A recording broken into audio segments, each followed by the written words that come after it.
मेरी हैरत की इंतहा न रही कि मैंने पिछले दिनों से देख रहा हूँ कि पाकिस्तान के मेन स्ट्रीम मीडिया के ऊपर टॉक शोज़ के अंदर ये ड्रामा आ गया।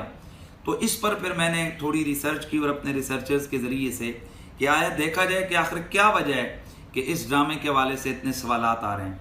तो जब मैंने रिसर्च किया तो मेरी हैरत की इंतहा न रही कि ये सिर्फ पाकिस्तान का मसला नहीं है, बल्कि इस वक्त पूरी दुनिया के अंदर लिबरल, सेकुलर और बिलखुसूस उन तमाम ममालिक की चीखें निकल रही हैं कि जहाँ मुसलमानों को जबरन उनकी आज़ादी को सलब किया गया, जहाँ इस्लामी अक़दार को पामाल किया गया। इसराइल हो, अमेरिका हो और इंडिया हो, इस किस्म के मुल्कों की भी चीखें सुनाई दी कि उन्होंने अपने मुल्कों में इस ड्रामे पर सरकारी तौर पर पाबंदी लगाई और कि इसराइल, अमेरिका और इंडिया से ये चीखें क्यों उठ रही हैं। तो जनाब वाला, आखिर क्या है ये? मैं पाकिस्तान के ड्रामा बनाने वाले जो लोग हैं मैं उनसे पूछना चाहता हूं, जो ड्रामा लिखने वाले लोग हैं मैं उनसे पूछना चाहता हूं कि जरा गौर तो करो कि मुझे जो बताया गया है उसके मुताबिक ना तो यहाँ पर इस ड्रामे के अंदर गाड़ियां हैं और ना इसके अंदर जहाज हैं और ना इसके अंदर कोई लग्जरी महल हैं, बल्कि इस ड्रामे के अंदर शुरू से आखिर तक जनाब वो कपड़े के बने हुए खेमों से शुरू होता है और खेमों पे ख़त्म होता है। तो यहाँ वजह क्या है कि इसने पूरी दुनिया के मुसलमानों को अपने शहर में क्यों जकड़ा है? तो ए ड्रामा राइटर्स, ए मीडिया के लोगों, यहीं से समझ लो कि पाकिस्तानी कौम बल्कि पूरी दुनिया के अंदर जो उम्मत मुस्लिमा है इस वक्त उनकी नब्ज़ किस चीज़ पर धड़क रही है। वो अपने अल्लाह और उसके रसूल का नाम सुनना चाहते हैं, वो इस्लाम की इक़दार आली को देखना चाहते हैं, वो अपनी अज़मत रफ्ता की एक दफ़ा फिर झलक देखना चाहते हैं। इसलिए बता दिया इस ड्रामे ने कि जहाँ भी इस्लाम की बात होगी मुसलमान उसको हाथों हाथ लेंगे। तो पाकिस्तान में भी आज मुझे ये भी बताया गया कि कई लोगों को अपनी मशरकी रिवायात याद आ गई। मैं उनसे पूछता हूँ कि जब यहाँ पर इश्क़ ममनू जैसी तुर्की की सीरियल चली थी कि जिसके अंदर बेहयाई को प्रमोट किया गया था, तो उस वक्त आपकी गैरत कहाँ थी? मशरकी रिवायात क्यों नहीं याद आई? यहाँ इंडिया के हया से खाली ड्रामे जहाँ जाते हैं तो हिंदू के आगे घंटी बजाकर और जहाँ अंदर जाते हैं तो हिंदू के आगे घंटी बजाकर, बच्चा अगर सफ़र पे जाता है तो वो पूजा करते दिखाई देते हैं, और बच्चा अगर जनाब मैट्रिक पास करता है तो वहाँ पर जनाब वो अपने भगवान के आगे झुकते नजर आते हैं। जहाँ हिंदुइज्म को, शिर्क को प्रमोट किया गया, उन ड्रामों पे तो आपकी चीखें नहीं निकली। जहां बुनियादी बहन भाइयों के रिश्तों को दागदार किया गया, जहां मुनाफिकत सिखाई गई, बताया गया कि औरत किस तरह के चक्कर करके खानदानों को तबाह करती है, वहां तो आपकी चीखें नहीं निकली। और जहां ऐसा ड्रामा दिखाया गया कि एक औरत अपने शौहर के साथ मोहब्बत करती है, अपना घर बचाने के लिए कितनी मुश्किलें उठाती है, अपना खानदान बचाने के लिए और अपने मुल्क और कौम के लिए वो अपने बच्चे तक कुर्बान कर देती है, मुहीउद्दीन इब्न अरबी है। या फिर यहाँ इसके अंदर उठने वाली ये सलातो सलाम अलैका या रसूलुल्लाह की सदाएं हैं, रसूलुल्लाह का प्यार है और वो अंदाज़ मोहब्बत है कि जब भी कोई मुसलमान नबी अलैहिस्सलाम का नाम लेता है तो उसका हाथ अदब से सीने पर और उसका सर झुका हुआ होता है। और इस मुझे जो समझ आई है, इसलिए इस पर चीखें उठ रही हैं। इस ड्रामे के अंदर उलमा की इज्जत को उजागर किया गया है। हर उस हाथ को जो उलमा की शयान की तरफ बढ़ता है उसको काटते हुए दिखाया गया है। शायद इसलिए पाकिस्तान के लिबरलों, सेकुलरों और इस्लाम दुश्मनों को इस ड्रामे से तकलीफ है। पाकिस्तान के मेन स्ट्रीम मीडिया के ऊपर ऐसे ऐसे ड्रामे दिखाए गए कि बज़ाहिर जिनको एक आर्मी के हवाले से लोगों की मोहब्बत दिखाई गई, लेकिन उसी में उलमा की किरदार कुशी भी की दिखाई गई।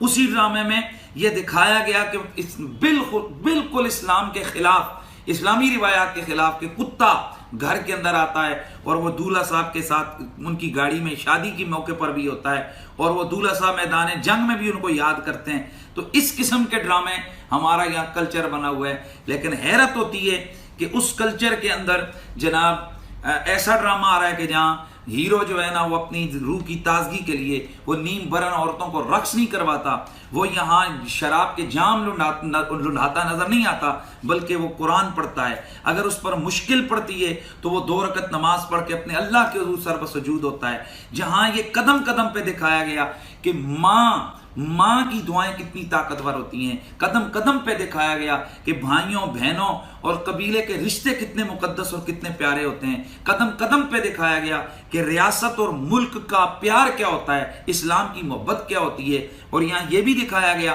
कि जनाब इस ड्रामे के अंदर दिखाया गया कि एक मुजाहिद की आंखें निकाल दी जाती हैं, लेकिन वो अपने दीन और अपने वतन का राज अपने दुश्मन को नहीं देता। यहाँ पर इस ड्रामे में काफिरों को मुसलमान होते दिखाया गया। हुस्न सुलूक और नबी अलैहिस्सलाम की सीरत जब उनके सामने बताई जाती है तो छोटे नहीं, गवर्नर लेवल के जो काफिर हैं उनको मुसलमान होता है इस ड्रामे में दिखाया गया।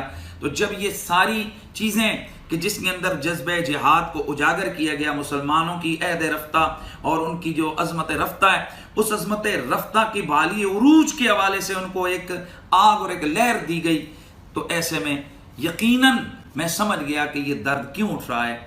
इस ड्रामे में जहां अस्सलातु वस्सलाम अलैका या रसूल अल्लाह की सदाएं हैं, तो वहां मुजाहिद जब किसी कले को फतह करते हैं तो वहां पर उसको आगाज आजान से करते हैं। जिस जगह नया घर बनाते हैं वहां बिस्मिल्लाहिर्रहमानिर्रहीम और कुरान की तिलावत होती है। जहां मातम होने के बाद जनाजा उठता है तो अल्लाह का जिक्र होता है और जनाजे के बाद यासीन की तिलावत होती है। तो जब मैंने इस ड्रामे की तहकीक की कि आया वजह क्या है कि इन लिबरल्स, इस्लाम दुश्मन अनासिर और हर उस ताकत के माथा क्यों ठुमका हुआ है इस ड्रामे की वजह से, और वो क्यों तड़प और लरज रहे हैं इस ड्रामे की वजह से कि इसके अंदर है क्या। तो जब मैंने देखा मुझे पता चला कि इस ड्रामे के अंदर जनाब इस्लामी अक़दार को उजागर करने की कोशिश की गई है। और इस ड्रामे में ये दिखाया गया कि असल मुसलमान कौन होता है।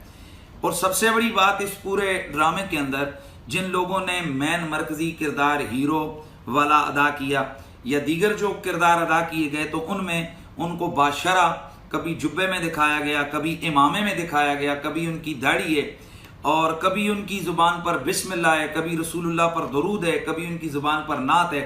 और जिन ख़वातीन को इस ड्रामे में दिखाया गया उनके हवाले से भी मेरे इल्म में लाया गया कि उनको पर्दा यानी पूरे लिबास में, जिसके से उनका सर कभी इबाया के अंदर ढका हुआ है तो कभी उनका सर वैसे जनाब उनको ढका हुआ दिखाया गया है।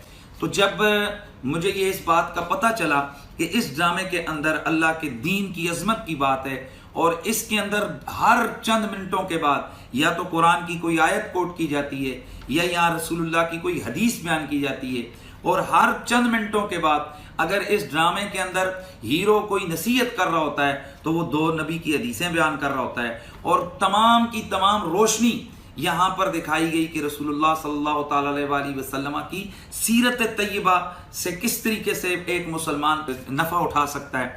तो इस हवाले से इस ड्रामे के अंदर जहाँ मुझे मेरे इल्म में लाया गया, बताया गया कि जज्बे जिहाद को उजागर किया गया है कि चंद मुट्ठी पर मुजाहिदों का एक ग्रोह उठता है और अपने ईमानी जज्बे और जज्बे जिहाद के साथ वो खड़ा होता है और मंगोल एम्पायर जैसी उस वक्त की सुपर पावर और बाज़ंतीनी सल्तनत जैसी उस वक्त की मक्कार जो रियासत थी उनके दरमियान में रहकर एक इस्लामी सल्तनत को कायम करते हैं।